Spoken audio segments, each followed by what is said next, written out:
over 45,000 tons of toxic chemicals. On the face of it, the Ashland Rail Transit Project is a model of enlightened development. 400 new apartments located right next to the commuter rail. But as Adam Riley reports, there is a major catch. When a big new development hits a small town, controversy frequently follows, and the Ashland Rail Transit Apartments are no exception. But the issue here isn't size. It's the fact that the project is right next to the Nyanza Superfund site, where toxic waste from the manufacture of dyes and pigments was dumped for decades. It's left deep impacts, deep scars on the community. It's still a very emotional topic. People lost their lives here because of Nyanza. As Ashland's town manager, Michael Herbert knows all too well that Nyanza's been linked to a cluster of lethal cancers. And recently, he's grappled with a terrifying scenario. What if blasting next to Nyanza disturbs the site, releasing dangerous chemicals still in the ground? At first, Herbert says it wasn't a scenario the developers seemed to consider. When the proponent filed what's known as an environmental impact report, it talked about blasting, but it didn't talk about really a comprehensive overview of how that would affect the safety or how that would affect the environment. So the town of Ashland commissioned a study. So did the EPA. And both reached the same conclusion. Any blasting from the new development wouldn't disturb Nyanza, where a massive toxic sludge is covered with a protective cap. We've found that there is no issue related to blasting, whether it's going to disturb the cap itself or whether it's going to affect groundwater flows. That was welcome news to Kara Terrell, who grew up witnessing Nyanza's toll firsthand. In my class of 85 kids, 5 boys, one in the class before me, have died of cancer or had experienced a soft tissue sarcoma, which was concluded to be related to Nyanza. Terrell used to oppose the new development. This spring, her group, the Ashland Citizens Action Committee, tried to stop it in court, arguing the developer hadn't addressed potential health risks. But now Terrell says she's confident the project can be built safely.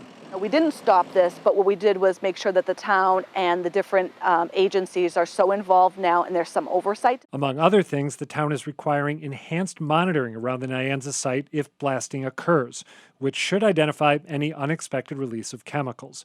Still, not everyone is convinced that the project is wise. I can't tell you that I haven't lost sleep over, is this the right thing for the town of Ashland? John Featherston chairs Ashland's Board of Health and says reassurances from environmental regulators aren't strong enough. EPA and DEP came back with the exact same response that they said that there should be. They do not anticipate any, and the key word to me is anticipate any problems. Now Featherston says Ashland needs to be ready to respond to any unanticipated events. But he still seems to be hoping that something might derail the project, like the town denying the developer's request for a blasting permit. Because, you can't put a price tag on human life. But you can size up risk and determine whether or not to proceed. In Ashland, at the moment, the answer is yes.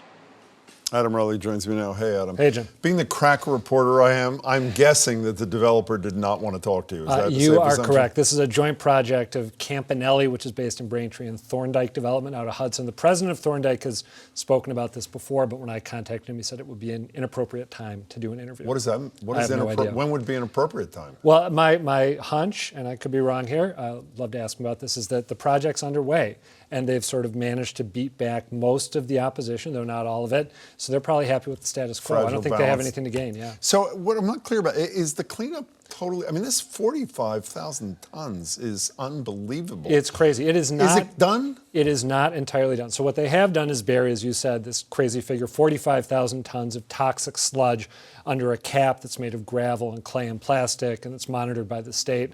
They've also cleaned up wetlands that are adjacent to the site and run down to the Sudbury River.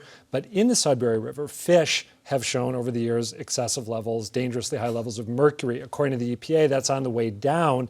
There's also something called a groundwater plume, which is essentially contaminated water way, way, way down below the surface, slowly oozing away from the site. That's still there, and they still need a final fix. Before you go away, did you find, I don't know what the right word is, odd, the switch in position of the woman from the Citizens Committee who had a pretty painful story to tell. Did you find that odd at all? I was struck by it too. I mean, because she was a really, really vocal opponent saying we're going to stop this. For we're going good to grind reasons, it to a it halt. sounded, Yeah, and I mean, she had a friend in high school who got sick. Given her own history with the project, I got to assume that she has been genuinely reassured by the steps that have been taken because, yeah, she, like a lot of people in Ashland, is still traumatized by this. Adam Riley, thanks. Thanks, Really Jim. appreciate it.